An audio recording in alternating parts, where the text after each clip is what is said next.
Okay, great. We'll get started. We're so happy for you to be with us today. And first, I want to talk a little bit about the services that we offer here at the center. We work with job seekers and employers, but today we're just going to be talking about the different services that we offer for job seekers.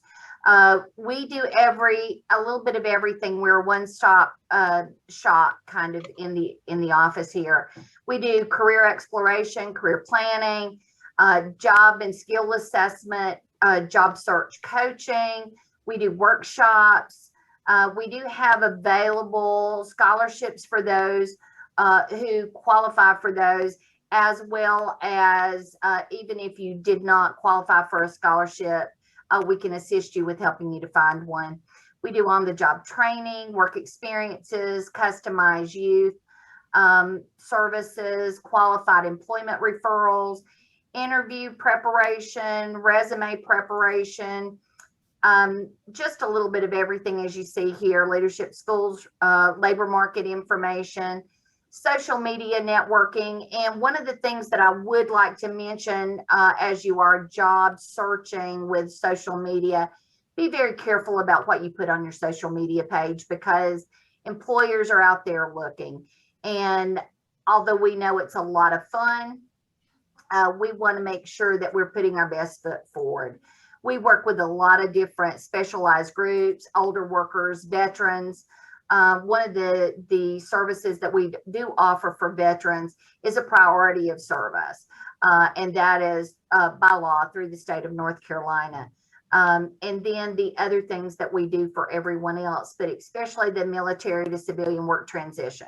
So if you are a veteran, then, and you're not quite sure, especially if you're a recently released veteran, and you're not quite sure how your skills transfer over, we can assist you with that. We also work with farmers and with seasonal and migrant farm workers with that. So a lot of different groups that we work with. Labor market information, everything. If you're interested in wanting to know what the hot jobs are going to be for the next 10 years, what going rates are for the type of work you're looking for. Our website, you can get a lot of our information off of that, which is the www.ncworks.gov site. Here in the high country, we have 7 career centers, depending on the county that you are from.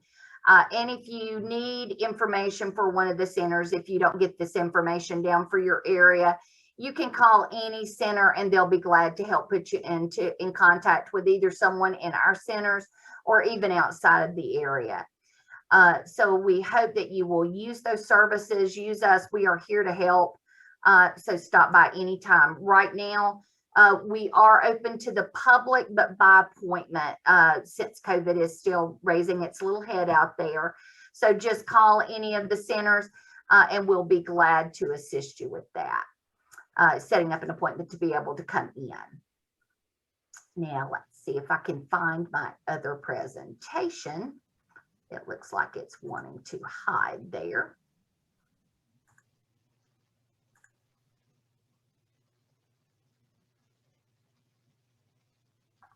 Well, look at you, little thing. The best laid, there it goes. Can everyone see now? I can't see anyone else, so I'm assuming the answer to that is no. So let's see if it'll allow us to do this one more time.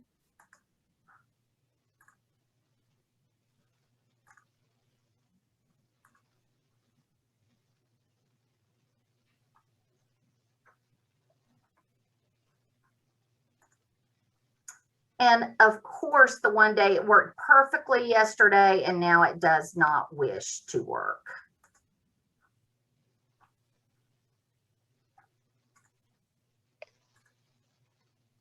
Okay, anybody seeing now? Lovely. Yes. Don't you love when a plan comes together?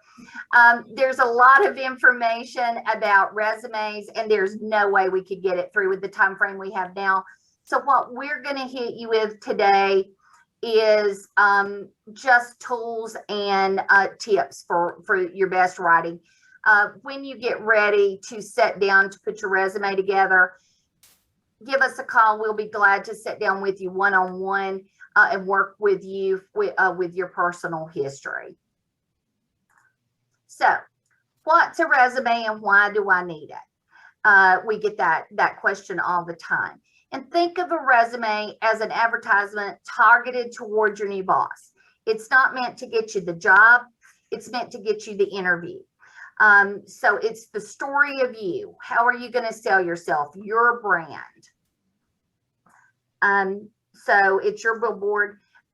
There are many types of resumes out there, and there's good and bad to all of them. The major ones are here. There's a lot of different types. We have chronological, functional, combination, video. There is one that's called a targeted, as well as a mini resume, which is coming in on the scene now. But we're gonna concentrate on the major ones that are used right now. And we're gonna start with the chronological, and it has many pros to it. The highlights, it really does highlight a steady work history. If you've been at a job for a long time, if you've grown within that job, a chronological will help you illustrate that growth within your work history. But it does have some down points. And some of those are that if you have gaps in employment, it's going to highlight those as well. It can call attention to age, whether that is older or younger. And a lot of times it's hard for employers to get the information they need quickly. And an employer is going to spend about 30 seconds on your resume. If they can't get what they need by that 30 seconds, then it's pretty much going to go into file 13, never to be seen again. So we want to make sure that we get that information quickly. A functional resume, it highlights strengths and specific skill groups. It does de-emphasize age, and it's helpful when you're dealing with career changers. If you've done a lot of different types of work over your work history, a functional resume may be the direction that you want to go. But it has its drawbacks as well. You lose the details of your work history. A lot of times it will do a lack of information and content to what you did on your jobs. And at times it can arouse suspicions from the employer about what you're trying to hide. Why are you using this type of resume? So we try to go with a combination because it pulls in the best of both worlds. Because again, you do get the best of all the worlds. And what type of information that you need.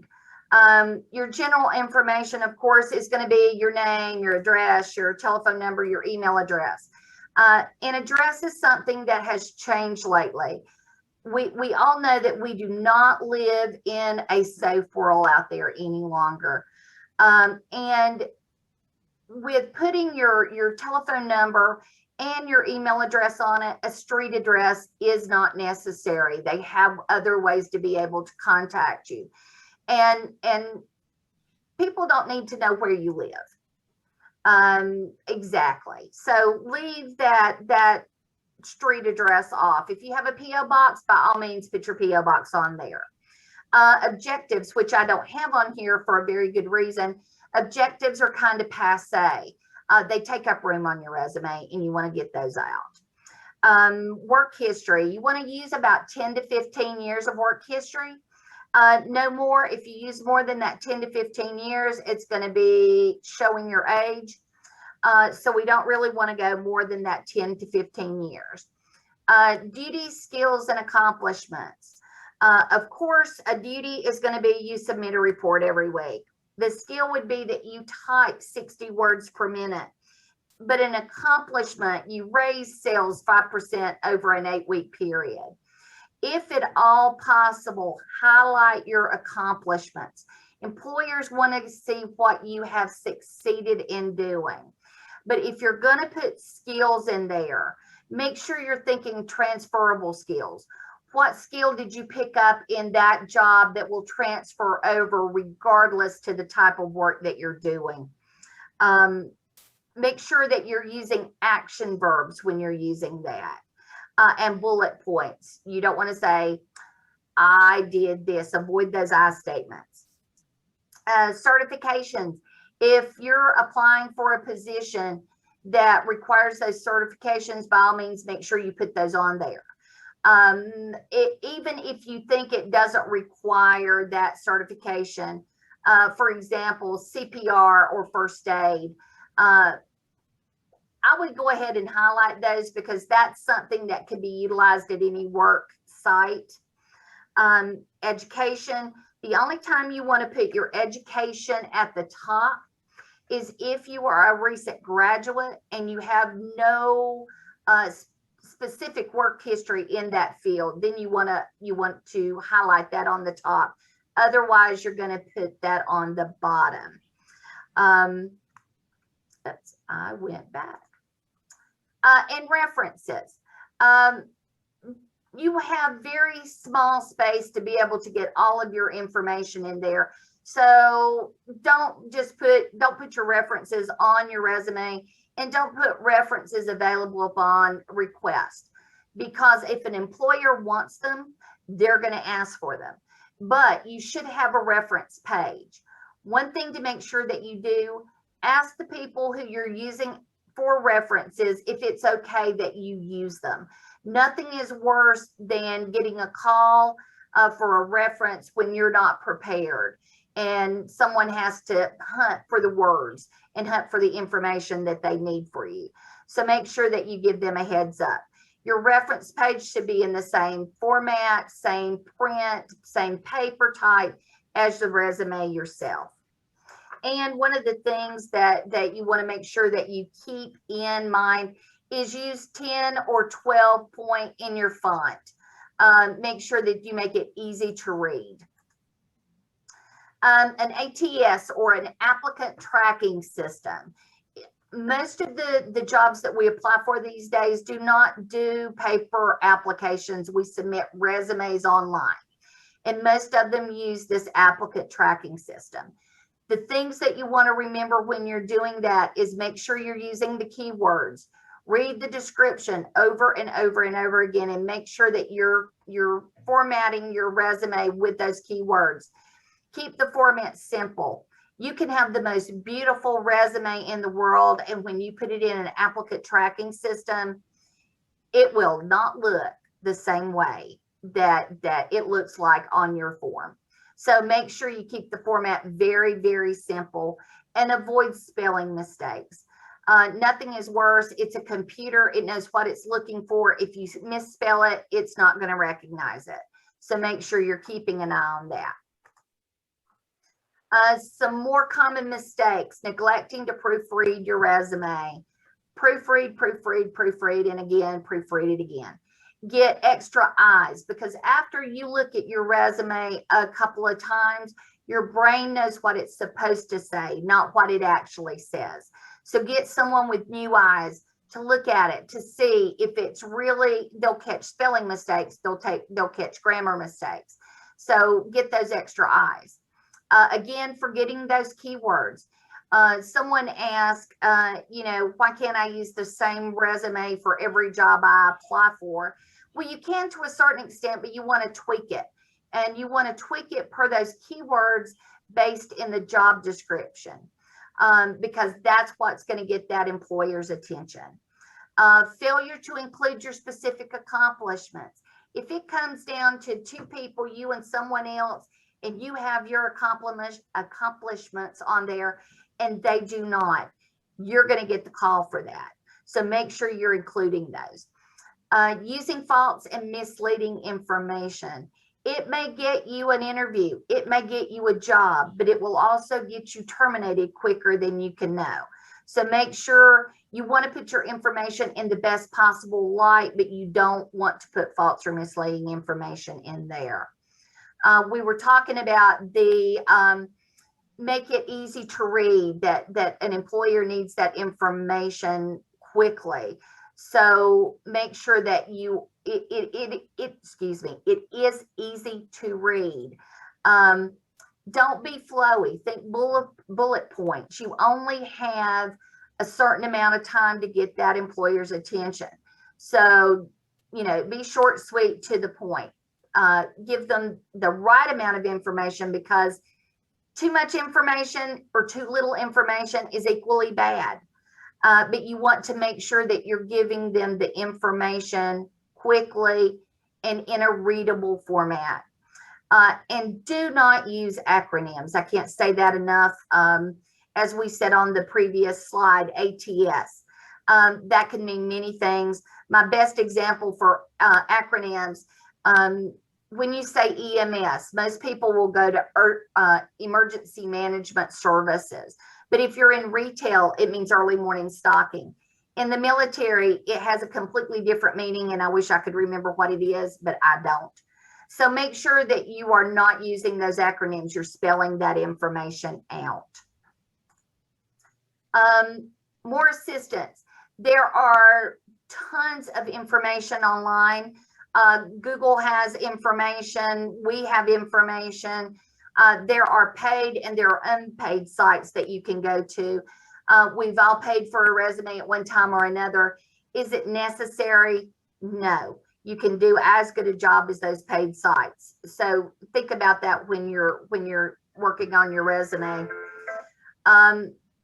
Online, you can find, again, all kinds of templates, video links.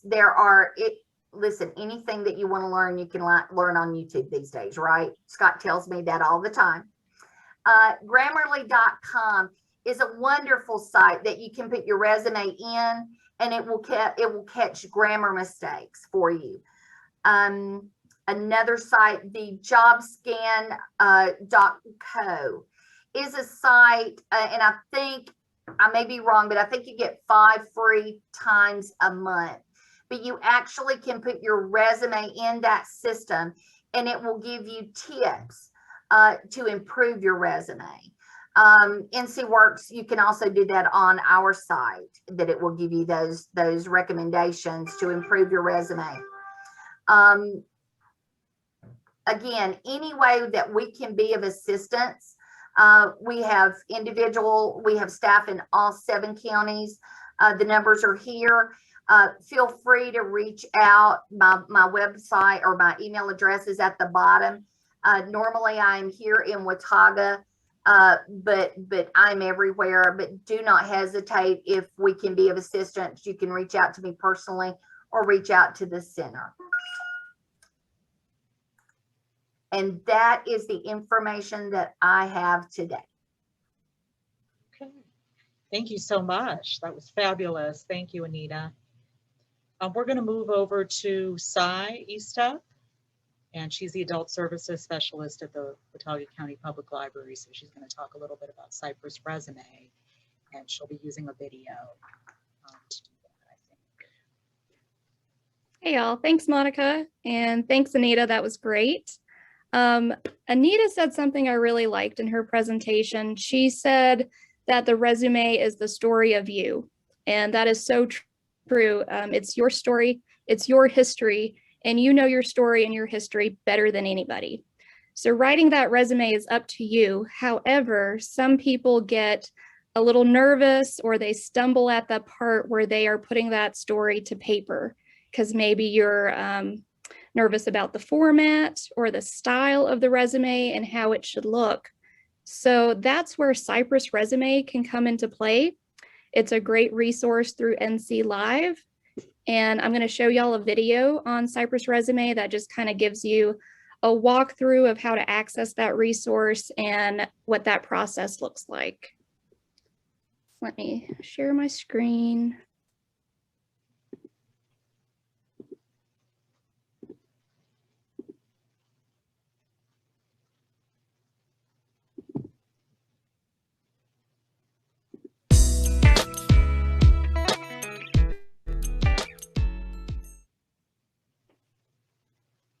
Hello, today we're going to be talking about Cypress Resume, which is a great resource through NC Live.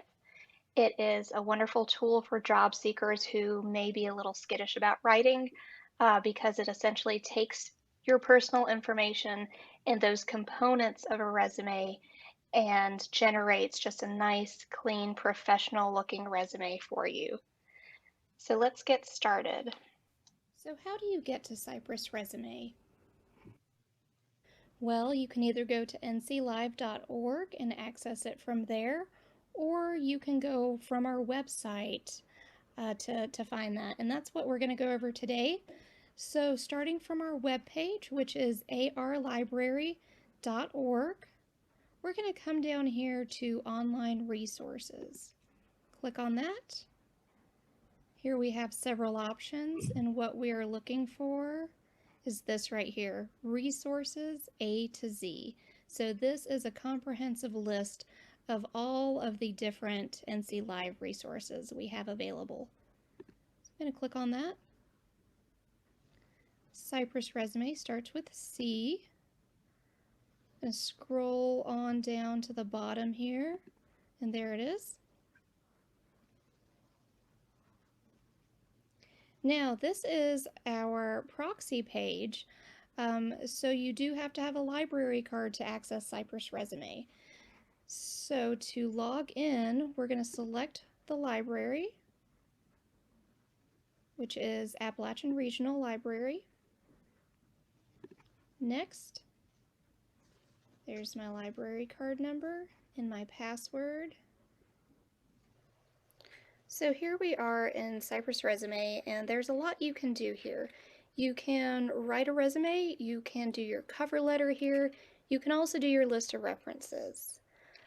Today we're just going to go over the resume portion of that. You can also set up an account with Cypress Resume, which I'll get into a little bit more later. So let's go ahead and get started.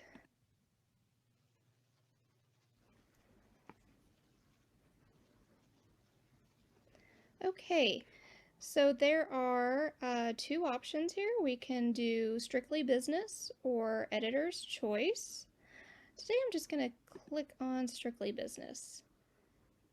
So from here, this is where we start entering in our information, and Cypress Resume is great because we're taking those components and it's basically doing the writing for you. So from here we are going to fill out this person's information. It's going to be a fictitious account. Let's make his name John Doe. So we do have to enter in at least one phone number, so I'll go ahead and put in the library's number.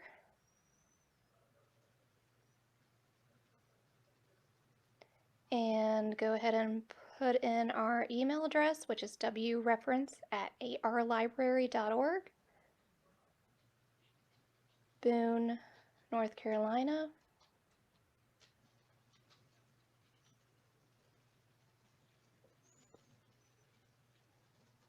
And from here, we are entering our employment history. Now you can enter up to 10 here. I think for the sake of aesthetics, it does look best if you keep it between 3 and 5. So I'm just going to start filling out this fictitious person's employment history.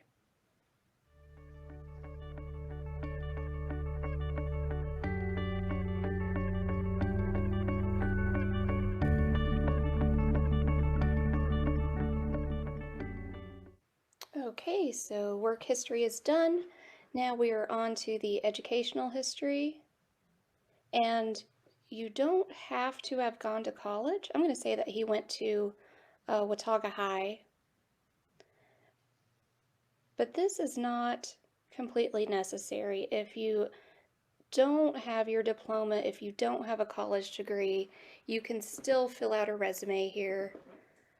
So this is not 100% necessary. I'm going to say he went to App State.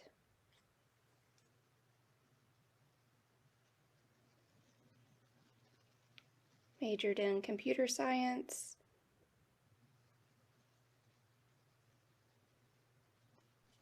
All right, and now we are on to certificates and certifications and training. So again, this is another area that is not 100% necessary to fill out. If you don't have any certificates or certifications, that is fine. I'm going to fill it out just to beef it up a little bit.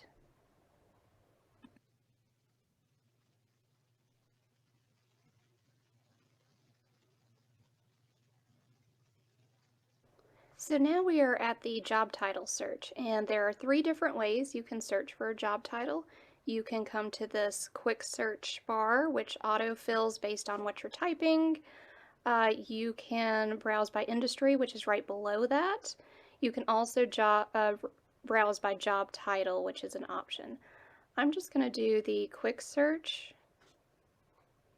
And it does give you a couple options of which job description fits your needs better, which is kind of nice. And that description is pre-written, so you don't have to write that yourself. I'm going to pick this first one. Okay, so this is the section of the resume where we are selecting professional statements. So these are your skills and qualities. These are pre-written, however you can customize them. Cypress Resume will always try to target a 1-page resume. So it does suggest 7 of these. If you come towards the back, they get a little more general. So I'm going to pick a few of these generalized statements. All right. There's 7. Skills and abilities. This is where you are kind of rating your skills based on your oral comprehension, written comprehension. So just kind of generalized skills. So I'm going to say excellent oral comprehension, outstanding written comprehension, etc.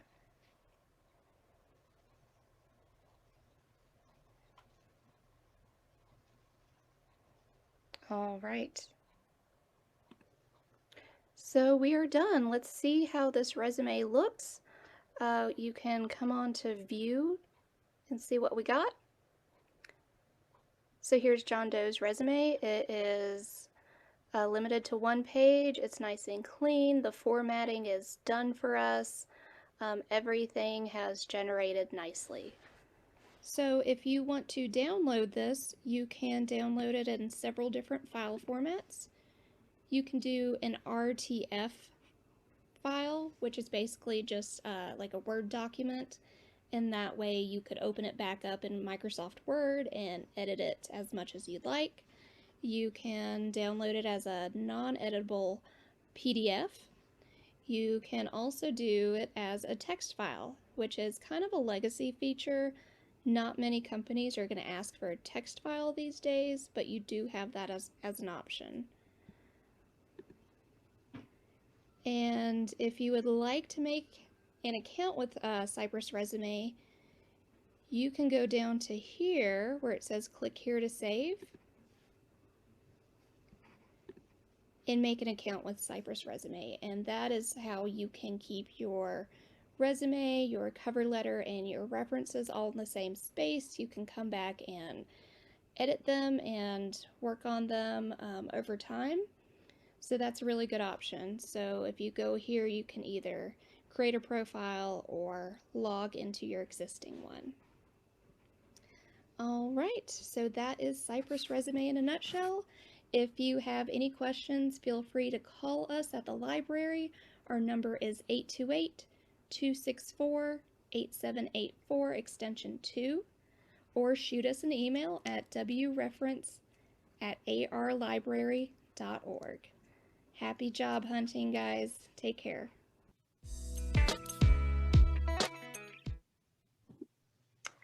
And that's Cypress Resume. Yep, if y'all have any questions, just let us know. Okay, thank you so much, Cy. And now on to Scott Hinson, and he is the employment specialist for Goodwill Industries of Northwest North Carolina. He's going to be talking a little bit about interviewing in a virtual world. Awesome. Thank you so much, you guys. Thanks, Cy. That was really great. Thorough little video shoot there. Nice job. Anita, good job too. That was great. So welcome. Thanks everybody for joining us. I'm going to be quick here so we can get to some questions and answers if you have them. Thanks for joining us. You might be asking yourself, Goodwill, why is Goodwill? What's $5 jeans got to do with this? Well, a little background story on Goodwill. We are in the business of workforce development. So the funds that we generate at our retail stores goes back into the workforce development services all over North Carolina. We are in Western North Carolina. So basically, anytime you shop or donate with us, you help people improve their lives with training and job placement. In Boone, besides the 2 retail stores, we now offer services in conjunction with NCWorks. So we're in the same building, we're under the same roof, and we share the same common desire to help people find meaningful employment. Okay, so you picked your resume type, you got all your details in front of you per Anita's guidance. You went to Cypress and you made a killer little resume with all your unique details on there. You send it out to a couple folks and you get the call, and that's great. And they want to set up a virtual job interview with you. What's a virtual job interview? So today I'm going to present a quick overview of what a virtual job interview entails and just some of the basics.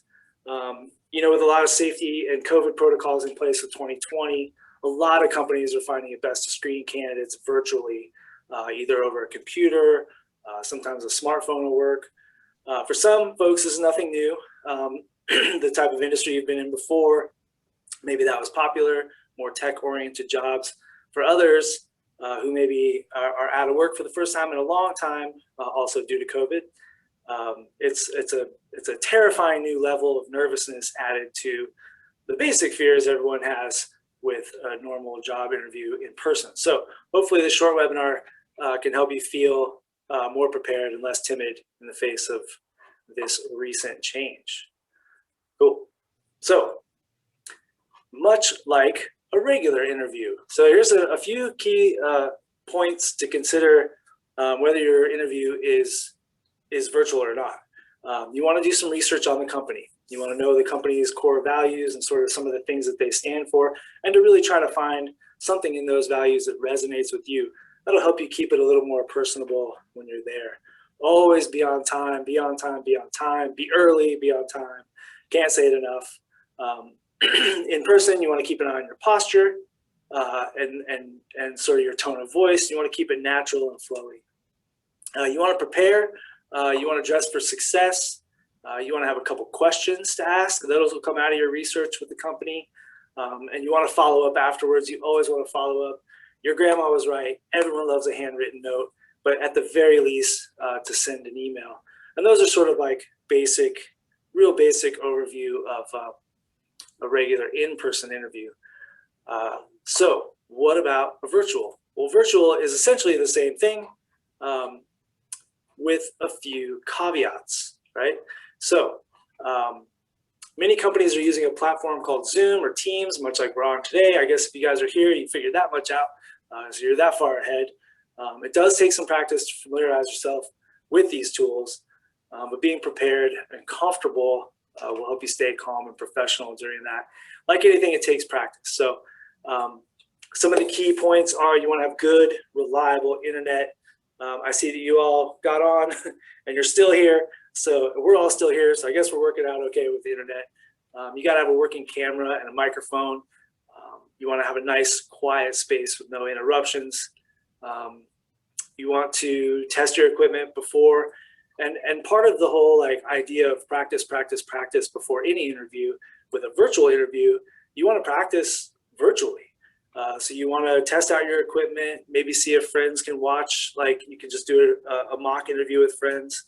You can do a mock interview with us here in the NCWorks Center. We can help set that up even just from one room to the other and tell you what's working and what isn't. Just like anything, it's practice. You want to do a lot of practice and prepare for that virtual interview. Hopefully you get enough time to practice. These four quick bullet points, tips for success for both in-person and virtual. Again, you want to prepare. You want to research the company. You want to have some questions available. You want to download and test your software. And you want to check your internet connection. You want to practice. I think I've probably already said it 10 times. You want to practice your answers. You want to practice in front of a mirror. You want to practice recording. And we can help you with that too. You want to check, just like you want to dress for success in an interview. And by all means, if you have questions about that, come down to the center. We love having fashion shows. You want to check your appearance for the interview, but you also want to check the surroundings. So what's around you, what's behind you on your camera. You don't want to have anything incriminating. You don't want to have kids and dogs jumping in and out of the shot. You want to have good lighting, good audio, and a camera angle that's presentable. You have to have focus too. Honestly, that's one of the tough things when you're getting used to this, because right now I'm talking to a computer, so I don't have a lot of the same interactions. So you want to practice this. You got to have 0 distractions. Like I said, no pets or children. Got to kick those roommates out for the day, and have your cell phones off. Sort of basic, like the kinds of things you would leave in the car for an in-person interview. You want to sort of leave those in the other room when you're doing a virtual interview. You want to follow these steps.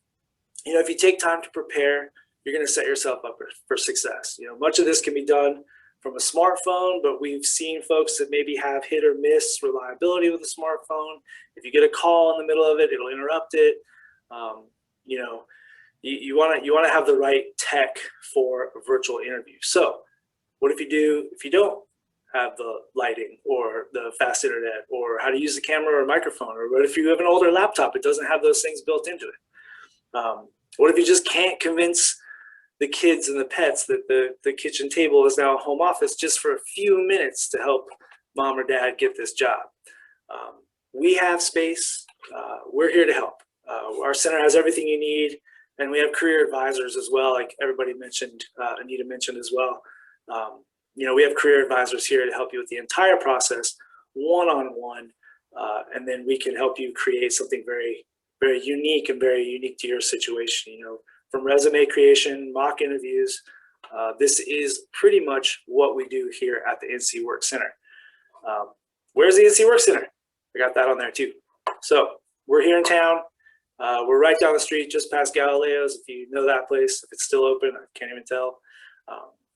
The NCWorks Career Center staff's here to help get you started on all your job search needs. If you need a new or an updated resume, to fashion advice, like I said, come down. We love playing what to wear and what not to wear. This is what we do. We're here to help you succeed. We do have some COVID restrictions still in place, and those are gradually lightening up. We'll see what happens after spring break. Thank you, ASU. And we'll make sure that we can help you one-on-one. Appointments are always the best thing, since it is a lot of one-on-one and us delving into your unique situation.